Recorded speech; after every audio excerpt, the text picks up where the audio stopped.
Yo'ldoshi vafot bo'lib, 3 bolasi bilan qolgan bir ayol bor edi. Bolasining eng cho'ngi 10 yoshda bo'lib, ularga yo'ldoshidan eg'izga og'udek bir narsa qanmagan edi. Ayol yo'ldoshining hisobotlarini tekshirish jarayonida yo'ldoshining ma'lum bir savdogardan 10 ming junay elishi bor ekanligini bildi. Ayol advokat izlab, uningga qo'lidagi varaqchini berdi. Advokat mahkamaga berib, savdogarni shikoyat qildi. Savdogar mahkamaga chaqirib kelindi. Sotchi chala bo'la yozilgan bu varaqchining savdogarni sotga tortish uchun yetarli isbot bo'lolmaydiganligini bilsa-mu, biroq uning 3 bola bilan qolgan bu tul ayolga yordam qilg'usi keldi. Sot boshlanishi bilan sotchi savdogarning yiniga kelib mundoq dedi: "Bu ayol 3 bola bilan yo'ldoshidan ayrilib qopti. Sizmi hamon bir kuni o'lib ketasiz. Alloh oldida hisob so'roq tortilasiz. Alloh sizning ustingizda bu ayolning yo'ldoshining 10 ming junay puli borligini biladi. Alloh sizlarning holatinglarni bilib turadi. Uningga hech narsa maxfiy emas. Qiyomat kuni sizni qutqizib qoladigan birdan bir narsa ustingizdagi qarzni ado qilib etishdir. Siz bu ayolning davosiga qanday qaraysiz?" Savdogar bir oz o'ylanib olib mundoq dedi: "Menga bir kun muhlat bering. Men butun elish berishlarimni qaytadan ko'zdan kechirib chiqay." Sotchi savdogarning gap so'z chiroy ifodalariga qarab, uning diyonatli kishi ekanligini his qilib mundoq dedi: "Bo'ladi, ati ko'rishayli. Lekin mahkamada emas, uyimga keling." Atisi savdogar sotchining uyiga keldi. Uyda ayol va uning 3 yetim bolasi o'ltiribdi.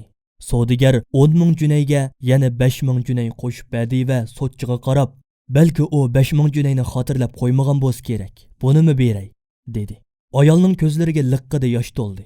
U shu hamon xushalliqdan savdogarga tashakkur bildirib, duoga qo'l ko'tardi. Ayol bolalari bilan uyga nihoyatda xushal-xuram holda qaytib keldi. 3 kundan keyin ayol uydan yana bir parcha hujjat topdi. Uningda savdogarning zimmasidagi qarzni allaqachon to'lab bo'lganligi yozilgan edi. Ayol hujjatni ko'tarib sotchining yiniga bordi. Sotchi savdogarni chaqirib kelishga odam avatdi. Savdogar sotchining uyiga yetib kelganda hammaylar uning chiroyidan xushallik alomati ko'rdi.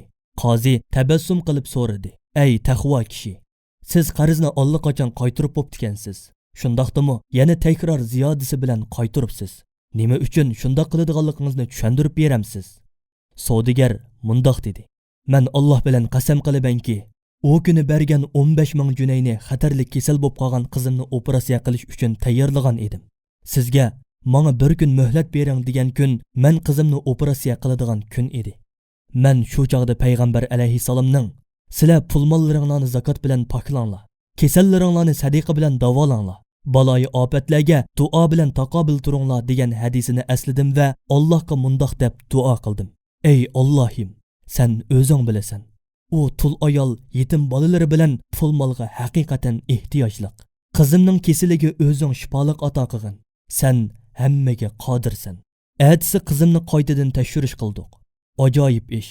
Qizim tamoman saqayib ketgan bo'lib, hech qanday operatsiyaga ehtiyoji qolmagan edi. Doktorlar hayron qilishdi.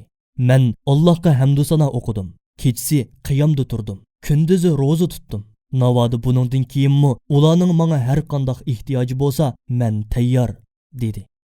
Ulug' Alloh mundoq deydi: Allohning yo'lida pul milini sarf qilganlarning sarf qilgan narsi yaga terilib 7 boshaq chiqargan har boshqida 100 don tutgan bir donga o'xshaydi. Alloh xolgan bandasiga hassilab savob beradi. Allohning marhamati cheklik emas, kengdir. Alloh mol sarf qiluvchining niyatini bilguchidir.